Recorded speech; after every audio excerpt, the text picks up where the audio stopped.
আসসালামু আলাইকুম ওয়া রাহমাতুল্লাহি ওয়া বারাকাতুহু। বিসমিল্লাহ ওয়াসসালাতু ওয়াসসালামু আলা রাসূলিল্লাহি ওয়া বা'দ। أيها الأحبة نرحب بكم ترحيبا حارا في حلقة جديدة. اليوم نحن نتكلم إن شاء الله عن المقالة عن النثر الغني والفقير للأديب الشهير مصطفى لطفي ابن محمد لطفي ابن محمد حسن লুৎফি আল মানফালুতি আদিব আল মিসরি এর সম্পর্কে। এর যে আল গানি মুস্তাফা লুৎফি আল মানফালুতি এর যে বিখ্যাত প্রবন্ধ রয়েছে সেটি হলো আল গানি ওয়াল ফাকির। এইখানটা নিয়ে আমরা কিছু আলোচনা করব। আশা করি বন্ধুরা তোমাদের কাছে ভালো লাগবে। না টেনে পুরো ভিডিওটি দেখার আমন্ত্রণ রইল। প্রথমে আমরা মুস্তাফা লুৎফি আল মানফালুতি এর জীবনীর অল্প একটু জানি, কারণ কবির বা সাহিত্যিকের জীবনী সম্পর্কে যদি কিছু না জানা যায় তাহলে তার সাহিত্যকর্ম সম্পর্কে সেই সময়কাল সম্পর্কে সুস্পষ্ট ধারণা না থাকলে এই প্রবন্ধ বা কবিতা, গল্প, উপন্যাস কোনোটারই কিন্তু মূল থিম, মূল ভাবটা কিন্তু আমাদের হৃদয়ঙ্গমে ঠিকভাবে আসে না। তাহলে আসুন জেনে নেই মুস্তাফা লুৎফি আল মানফালুতি এর সম্পর্কে। বন্ধুরা, এই মুস্তাফা লুৎফি তিনি 1876 সালে মানফালুত নামক গ্রামে জন্মগ্রহণ করেন। মানফালুত শহরে। মানফালুতটা হলো মিশরের আসিউত যে ইটা আছে, এই প্রদেশ আছে, সেইখানটার একটা শহর। মুস্তাফা লুৎফি আল মানফালুতি ওনার বাবা ছিলেন মিশরি এবং ওনার মা ছিলেন তুর্কি। আর যেহেতু ওনার অঞ্চলটা মানফালুত, সেই দিকে নিসবত করে ওনাকে বলা হয় মানফালুতি। যেমন করে আমাদের এখানে আমরা যে সমস্ত ওলামায়ে কেরামের বাড়ি ফরিদপুর তাদেরকে বলি ফরিদপুরি, যাদের বাড়ি যশোর সেক্ষেত্রে বলি যশোরী, হ্যাঁ, এরকমটাই। ইতিপূর্বের যত উলামায়ে কেরাম আছেন তাদের আদাত ছিল তারা কোরআন কারীমের অধিকাংশরাই কোরআন কারীমের হাফেজ ছিলেন। সেই ইয়েতে আমাদের যে সাহিত্যিক মুস্তাফা লুৎফি আল মানফালুতি তিনিও কিন্তু শিশু বয়সে কোরআন কারীম হাফেজ করেন এবং তখন তার বয়স ছিল ওয়া হুয়া ফিস্তাসিআতি মিন উমরিহি, তিনি তার 9 বছরে তখন তিনি কোরআন কারীমকে হাফেজ করেন। ওনার শিক্ষা জীবন বাজাত হায়াতুহু তালিমিয়া ফিল মাদ্রাসাতিল মাহাল্লিয়া, স্থানীয় যে মাদ্রাসাগুলো আছে সেখানটাই কিন্তু তার শিক্ষা জীবনটা মূলত শুরু হয়। এরপরে কোরআন কারীম হেফজের পরে সুম্মা আরসালা আবুহু, তার বাবা তাকে পাঠান ইলাল জামিয়া আজহার বিল কাহিরা, কায়রোর যে জামিয়া আজহার আছে বিশ্ববিখ্যাত ইউনিভার্সিটি, সেখানে ফাতালাক্কা ফিহি তিওয়ালা 10 সানাওয়াত, তিনি সেখানে 10 বছর ব্যাপী শিক্ষা করেন। উলুম আল আরাবিয়া ওয়াল কুরআন আল কারীম ওয়াল হাদিস আল শরীফ ওয়াত তারিখ, ইতিহাস শিখেন, ওয়াল ফিকহ ওয়া শাইআন মিন শুরুহাতিল আদব, আরবি ক্লাসিক আরবি সাহিত্যের কিছু অংশ, এরপরে ফিকহ, তারিখ, ইতিহাস এগুলো নিয়ে সেখানে পড়াশোনা করেন। কানা নাবিগান ফিল ইনশাই ওয়াল আজাব, তিনি ইনশা রচনার ক্ষেত্রে, রচনা শৈলীর ক্ষেত্রে এবং সাহিত্যের ক্ষেত্রে খুবই পারঙ্গম ব্যক্তি ছিলেন।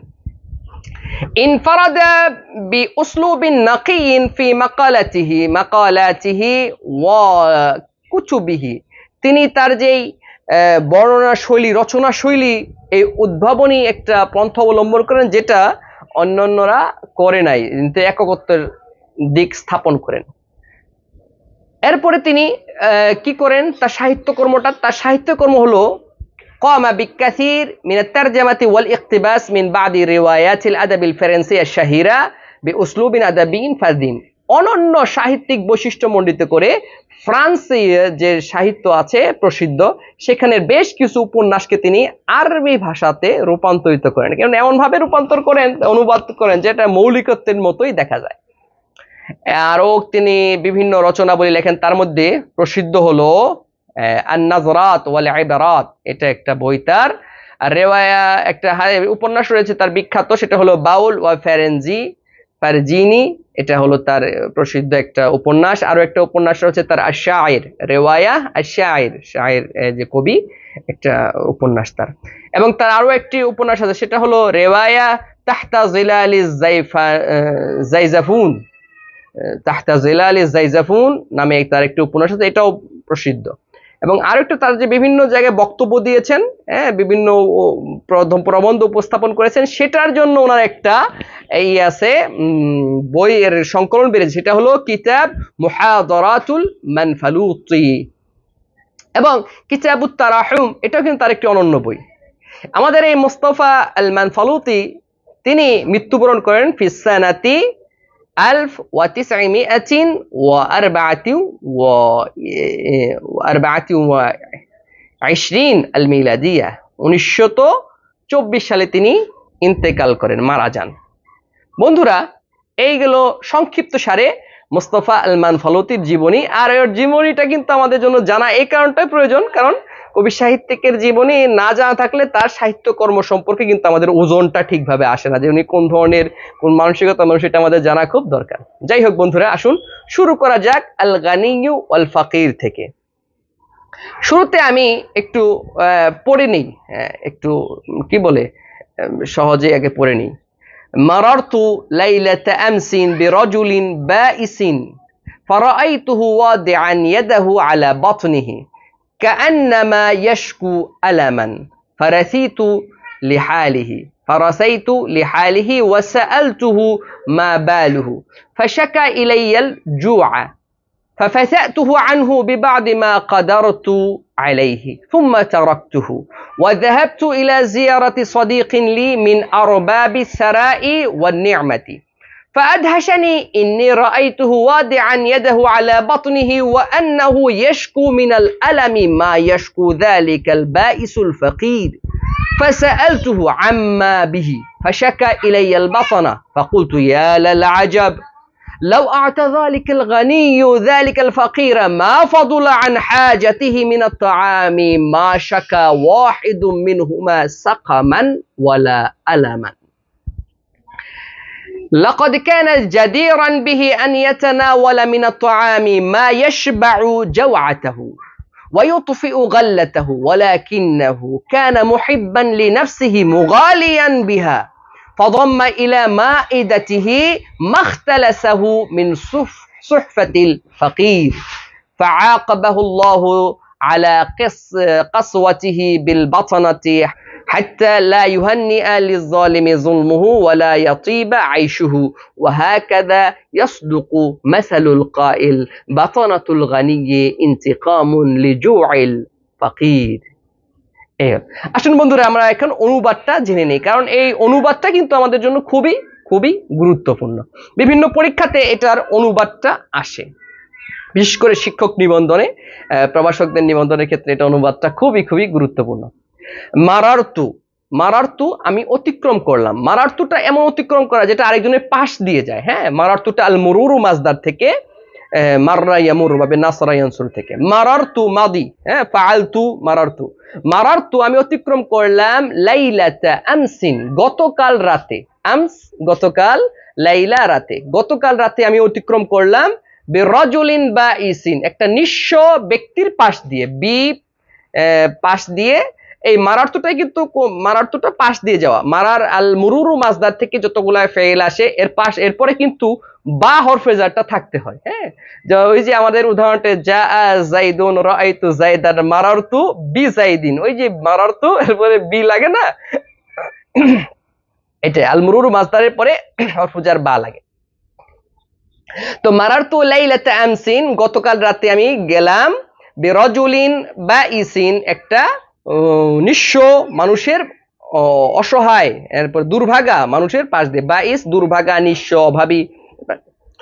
ফারাআইতুহু আমি তাকে দেখলাম, সেই নিঃস্ব ব্যক্তিটাকে, সেই দুর্ভাগা অভাগা ব্যক্তিটাকে দেখলাম, হতভাগা ব্যক্তিটাকে। ওয়াদিআন ইয়াদাহু, সে তার হাতকে রেখেছে, আলা বাতনিহি, তার পেটের উপরে, আলা উপরে, বাতনিহি তার পেটের। আলা হরফে জারের কারণে বাতনিহি এর মধ্যে কিন্তু জের হয়েছে। কাআন্নামা যেন সে, কা যেন, আন্নামা নিশ্চয় সে, নিশ্চয়, ইয়াশকু অভিযোগ জানাচ্ছে, হ্যাঁ অভিযোগ জানাচ্ছে বা অভিযোগ করতেছে আলামান কষ্টের, ব্যথার। আলামুন অর্থ হলো ব্যথা, আল আলমু। তাহলে পুরোটুকুর অর্থ যে গতকাল রাতে আমি একটা নিঃস্ব হতভাগা লোকের পাশ দিয়ে যাচ্ছিলাম, যে তার পেটের উপরে হাত রাখছিল, পেটের উপর হাত রেখেছিল, যে তার পেটটা ব্যথা করতেছে সেজন্য। ফারাসাইতু লিহালিহি, আমি তার দুঃখে ভারাক্রান্ত হলাম, একটু সমব্যথী হলাম। রাসাইতু আর রাসাউ থেকে একটু সমব্যথী হওয়া, দুঃখাক্রান্ত হওয়া। হ্যাঁ এটা কোনটা? ওয়া সাআলতুহু, আমি তাকে জিজ্ঞাসা করলাম। ওয়া আর সাআলতুহু, তাকে জিজ্ঞাসা করলাম। মা বালুহু, কি সমস্যা? কই যে কাইফাল হাল ওয়ামাল বাল, আল বাল হলো আল হালের মতো। আল হাল এরপরে কিন্তু আল বাল থাকে, শুধু বাল এটা ইস্তেমাল হয় যে হাল অর্থে। ফারাসাইতু লিহালিহি, তার অবস্থার কারণ অবস্থাতে আমি একটু সমব্যথী হলাম। এবং তাকে জিজ্ঞাসা করলাম মা বালুহু, তার কি সমস্যা, তার কি ঝামেলাটা কি, তার কি অবস্থা। ফাশাকা ইলাইয়াল জুআ, সে আমার কাছে জানালো দুঃখের কথা, তার ক্ষুধার কথা। আল জু হলো ক্ষুধা। ফাফাসাতুহু আনহু, তাকে আমি সহযোগিতা করলাম, সান্ত্বনা দিলাম, তারপরে কি বলে আপ্যায়ন করলাম। ফাসাতু আল ফাসউ মাজদার থেকে, বাবে ফাতাহা ইয়াফতুর, ফাসাআ ইয়াফসাউ, ফাফাসাতু আমি একটু কম করে দিলাম, লাঘব করে দিলাম, আনহু তার থেকে, বিবাদি কিছু দিয়ে, বি দিয়ে বাদি কিছু, মা কাদারতু আলাইহি আমার পক্ষে যেটা সম্ভব, আমার পক্ষে যা সম্ভব সেখান থেকে কিছু দিয়ে আমি তার কষ্টটাকে একটু কমতি করে দিলাম, একটু লাঘব করে দিলাম। সুম্মা তারাকতুহু, এরপর তাকে ছেড়ে দিলাম, মানে সে থাকুক, আমি আমার কাজে যাই। ওয়া যাহাবতু, এবং ছেড়ে দিয়ে কোথায় গেলাম? ওয়া যাহাবতু, এবং গেলাম, ওয়া আর যাহাবতু আমি গেলাম, ইলা জিয়ারাতি সাদিকিন লি, আমার এক বন্ধুকে দেখতে। ইলা দিকে, ইলাটা ওই যে ইংরেজি টু এর মতো কাজ করে, ইংরেজি যেরকম আই গো টু, ঠিক তেমনি এই গত ক্লাসে আমরা বলেছিলাম যে আর যিহাবু এরপরে কিন্তু ইলা সেলাটা লাগে, ইলা হরফুজাটা থাকে। ওয়া যাহাবতু, এবং গেলাম, ইলা জিয়ারাতি সাদিকিন লি, আমার একটা বন্ধুকে দেখতে, মিন আরবাবি সারাই ওয়ান নি'মাতি, যে নিয়ামত রাজি এবং বহুত সম্পদের মালিকের অন্যতম মালিক। আরবাবুন রব্বুনের জমা, মানে মালিক, আর সারা মানে সম্পদ, ওয়ান নি'মা এবং হলো ফাআদহাশানি, আমাকে আশ্চর্য করে ফেললো। আল ইদহাশু মাজদার থেকে, ফাটা হরফে আতফ, আদহাশা আফআলা ওজনে মাদির সিগা বাবে ইফআল থেকে আকরামা। হ্যাঁ আল ইদহাশু অর্থ আশ্চর্য করা। ফাআদহাশানি ফাআজাবানি, আমাকে আশ্চর্য করে ফেললো। আন ইন্নি, যে আমি নিশ্চয় আমি, রাআইতুহু তাকে দেখলাম, হ্যাঁ নজর কি বাসারতুহু তাকে আমি দেখলাম, ওয়াদিআন ইয়াদাহু সে তার হাতকে রেখেছে, ওয়াদিআনটা হাল, ওয়াদিআন ইয়াদাহু সে তার হাতকে রেখেছে, আলা বাতনিহি তার পেটের মতো, পেটের উপরে। ওয়া আন্নাহু ইয়াশকু মিনাল আলামি, সেও ব্যথার কথা বলতেছে, ব্যথার অভিযোগ জানাচ্ছে যে পেটে ব্যথা করতেছে। মা ইয়াশকু, যা অভিযোগ করেছিল, যা অনুভব করেছিল, যালিকাল বাইসুল ফাকির, ওই নিঃস্ব হতভাগা অভাবী লোকটা যেভাবে পেটের ব্যথায় ভুগতেছিল, আমার এই সম্পদশালী বন্ধুটা, সম্পদ বৈভব বিত্তওয়ালা বন্ধুটাও একইভাবে পেটের ব্যথায় ভুগতেছিল। ফাসাআলতুহু, আমি তাকে জিজ্ঞাসা করলাম, আম্মা বিহি, তার কি হয়েছে, কেন পেট ব্যথা করে কেন? হ্যাঁ ফাশাকা ইলাইয়াল বাতনা, আমার এই বন্ধুটাও বললো যে তার পেট ব্যথা করতেছে। ফাকুলতু, আমি তাকে বললাম, ইয়া লাল্লাহ আজাব, হায় আশ্চর্য। আমি মনে মনে বলতেছি যে কি আশ্চর্যের ব্যাপার। লাউ আ'তা যালিকাল ফাকির, লাউ আ'তা যালিকাল গানি, এই ধনী ব্যক্তিটা, ওই ধনী ব্যক্তিটা যদি দিত, যালিকাল ফাকিরা ওই অভাবী লোকটাকে, মা ফাদুলা আন হাজাতিহি, এই ধনী ব্যক্তিটার প্রয়োজনের অতিরিক্ত যা থাকে সেইটা যদি ওই গরিবটাকে দিত, মিনাত তাআমি খাদ্যের, সে তো সব খেতে পারবে না। হ্যাঁ তাহলে কি হতো, যে মা শাকা ওয়াহিদুম মিনহুমা, এদের কেউ অভিযোগ করতো না, কষ্ট হতো না, সাকামান ওয়ালা আলামান, কেউ হয়তো পেটের ব্যথায় আর কেউ হয়তো ক্ষুধার জ্বালায়, কারো কোনো প্রকারের কোনো অভিযোগ থাকতো না। সে বড় লোকটা পরিমিত খাইতো, ফলে পেটের ব্যথা হইতো না, আর গরিব লোকটা খেতে পারতো, ফলে তার ক্ষুধার কষ্টটা থাকতো না। লাকাদ কানা জাদিরান বিহি, এই ধনী লোকটা তো উচিত ছিল, লা অবশ্যই, কাদ কানা জাদিরান বিযিকর, জাদিরান এই শব্দটি উচিত অর্থে ব্যবহার হয়ে থাকে। লাকাদ এরপরে যার উচিত সেটা কিন্তু পরে বি বা হরফে জারের পরে উল্লেখ হয়, যেমন লাকাদ কানা জাদিরান বি, আমার উচিত ছিল, লাকাদ কানা জাদিরান বিনা, আমাদের উচিত ছিল, এমনটাই কিন্তু। তাহলে লাকাদ কানা জাদিরান বিহি, তার তো উচিত ছিল, আন ইয়াতানাওয়ালা, ইয়াতানাওয়াল আত-তানাউল মাসদার থেকে ভাবে তাফাউল, এটার অর্থ হলো খাদ্য গ্রহণ করা। যেমন আমি সকালে খাবার গ্রহণ করেছি, তানাওয়ালতুল ফুতুর, আমি দুপুরের খাবার গ্রহণ করেছি, তানাওয়ালতুল গাজা, আমি রাতের খাবার গ্রহণ করেছি, তানাওয়ালতুল ইশা। আতানাওয়ালু আমি খাদ্য গ্রহণ করি, এভাবে আর কি। আন ইয়াতানাওয়ালা, যে ধনী ব্যক্তিটা গ্রহণ করবে, আন ইয়াতানাওয়ালাল গানি, ধনী ব্যক্তিটা গ্রহণ করবে, মিনাত তাআমি, খাবার থেকে, কতটুকু খাবার থেকে গ্রহণ করবে, মা ইয়াশবাউ জাওআতাহু, যেটা তার ক্ষুধাকে নিবারণ করে। শাবিআ ইয়াশবাউ বা বেসামিয়া ইয়াসমাউ থেকে, মানে তাকে তৃপ্ত করে, হ্যাঁ, মা ইয়াশবাউ জাওআতাহু, যেটা তার ক্ষুধাকে তৃপ্ত করে, মানে ক্ষুধাকে মিটিয়ে দেয়। ওয়ায়ুতফিউ, আতফা ইউতফিউ আল ইতফাউ বাবে ইফআল থেকে, যেটা অর্থ নিভিয়ে দেওয়া, ওয়ায়ুতফিউ, এবং যেটা নিভিয়ে দেয়, গাল্লাতাহু, তার পিপাসা, মানে জমআহু, তার পিপাসা, এই পানি পিপাসা, এই জাতীয়। তাহলে কি হয়, যে দেখা যায় যে যারা ধনী মানুষ, ওদের টেবিলে দেখা যায় বিভিন্ন, আপনারা দেখবেন ওই অনেক সময় এক ফেসবুকে দেখলাম এক ব্যক্তির, গণ্যমান্য ব্যক্তির খাবারের আয়োজন, তো পুরো যে টেবিলটা আছে, খেওয়ান পুরোটা আছে, পুরো খেওয়ানটা ভর্তি খাবারে। মানুষ তো একজন মানুষ যদি সেখান থেকে এতটুক করেও খায়, তবুও খেয়ে কিন্তু ওই সবটা আইটেম নিতে পারবে না, এত আনওয়া মিনাত তাআম তারা মুস্তাআদ করছে এই ব্যক্তির জন্য, যে সেখান থেকে এক পিস করেও যদি নেয়, তবুও সে তার পেটে জায়গা দিতে পারবে না। তো এটা বাকিটুকু কি করবে, গরিবদেরকে দিলে খেতে পারতো। যাই হোক বন্ধুরা, ওয়ায়ুতফিউ, এবং যেটা নিভিয়ে দিবে, গাল্লাতাহু, তার পিপাসাকে। সেখানে ওই পিপাসার কথা বলতেছিলাম, যে এত পানি আছে, সাদা পানি আছে, এরপরে বরফ মিশ্রিত পানি, এরপরে যে আমাদের কি বলে, এই যে ঠান্ডা পানি, কোল্ড ড্রিঙ্কস, বিভিন্ন নমুনার কোল্ড ড্রিঙ্কস গুলো আছে, ফলের জুস গুলো আছে, এই আপেলে কি বলে, ওই যে তরমুজের জুস, এরপর লেবুর পানি, বিভিন্ন ধরনের পানি, মানে ও দুটো পানি হয়তো খেতে পারবে 2 গ্লাস, কিন্তু অনেকগুলা রেখেছে। এটা হলো ইসরাফ, একটা অপচয়।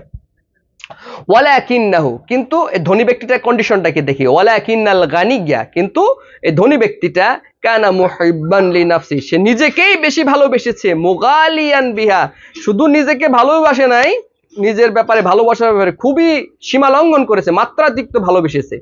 ফাদাম্মা ইলা মাইদাতিহি, ফাদাম্মা ফাজামা, দাম্মা আদ-দাম্মা ইয়াদুম্মু, হ্যাঁ, দাম্মা ইয়াদুম্মু আদ-দাম্মু বাবে নাসরা ইয়ানসুরু, সেটা হলো আল জামউ, জমা করা, একত্রিত করা। ফাদাম্মা ফাজামা ইলা মাইদাতিহি, তার খাবার টেবিলে, মাইদা হলো খেওয়ান, খাবার যে ডাইনিং টেবিল, সেই ডাইনিং টেবিলে সে জমা করেছে, মাখতালাসাহু, মা হলো এই কি বলে, এই যে হরফে মাউসুলা, ইসম মাউসুলা, মা ইখতালাসাহু, যা সে ছিনিয়ে নিয়েছে, হ্যাঁ, মিন সুহফাতিল ফাকির, ফকিরের প্লেট থেকে, ফকিরের যেই ধন সেটা নিয়ে গেছে এই ধনী ব্যক্তির কাছে, সম্পদ ধনীদের কাছে জমা হয়ে গেছে, ফলে ফকিররা দিন দিন নিঃস্ব হচ্ছে, আর ধনীরা দিন দিন ধনী হয়ে যাচ্ছে, এমনটা হয়েছে।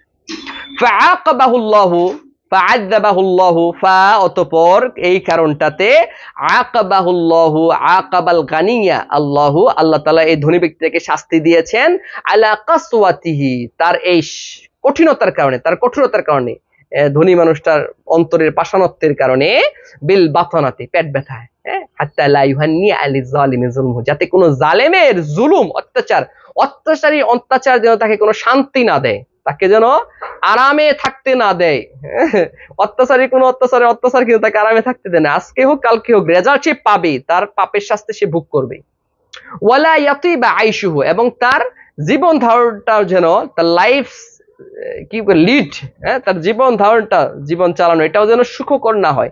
কোন জালেমের অত্যাচারী কিন্তু জীবনটা তার সুখে চলে না, এটা বিভিন্ন ধরনের টেনশনে থাকে। সেটা আমাদের সমাজের দিকে তাকালেই আমরা টের পাবো, আমাদের দেশের দিকে তাকালেও আমরা কিন্তু টের পাবো।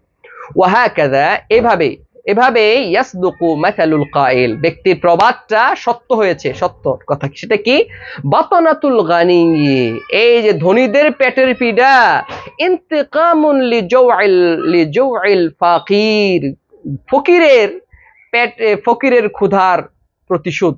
এই যে ধনীদের যে পেটের ব্যথা হয়, হ্যাঁ, ধনীদের ডায়াবেটিস হয়, পেটের আরো আরো বিভিন্ন অসুখ আছে, এর কারণ হলো যে গরিবদের গরিবদের ক্ষুধার প্রতিশোধ, তাদের প্রতি ইহসান করলে এদের আর এই আজকের পেটের ব্যথা এগুলাই ভুগতে হতো না। আশা করি বন্ধুরা আজকের এইটুকুই আমরা শেষ করতেছি। আর এই অংশটুকুতে আমরা অনুবাদগুলোতে ভালো করবো ইনশাআল্লাহ। শব্দ শব্দ ভেঙে পড়লে ইনশাআল্লাহ আমাদের দেখা যাবে যে আর কোনো ঝামেলা থাকবে না। আল্লাহ সুবহানাহু ওয়া তাআলা আমাদেরকে ঠিকভাবে হৃদয়ঙ্গম করার তৌফিক দান করুন, এবং যেখানে প্রয়োগ করার কথা সেখানে আমাদের প্রয়োগ করার তৌফিক দান করুন, এবং এখান থেকে যা শিখতে পারলাম নিজে এবং আপনাদেরকে আমল করার তৌফিক দান করুন। ধন্যবাদ সবাইকে। আল্লাহ তাআলা সবাইকে ভালো রাখুন, সুস্থ রাখুন, ঈমানের সাথে আমলের সাথে রাখুন। সুবহানাকাল্লাহুম্মা ওয়া বিহামদিকা আশহাদু আল্লা ইলাহা ইল্লা আনতা আস্তাগফিরুকা ওয়া আতুবু ইলাইক। দেখা হবে পরবর্তী ভিডিওতে নতুন আরেকটি বিষয় নিয়ে। আল্লাহ তাআলা আমাদের রহম করুন। ওয়াসসালামু আলাইকুম ওয়া রাহমাতুল্লাহি ওয়া বারাকাতুহু।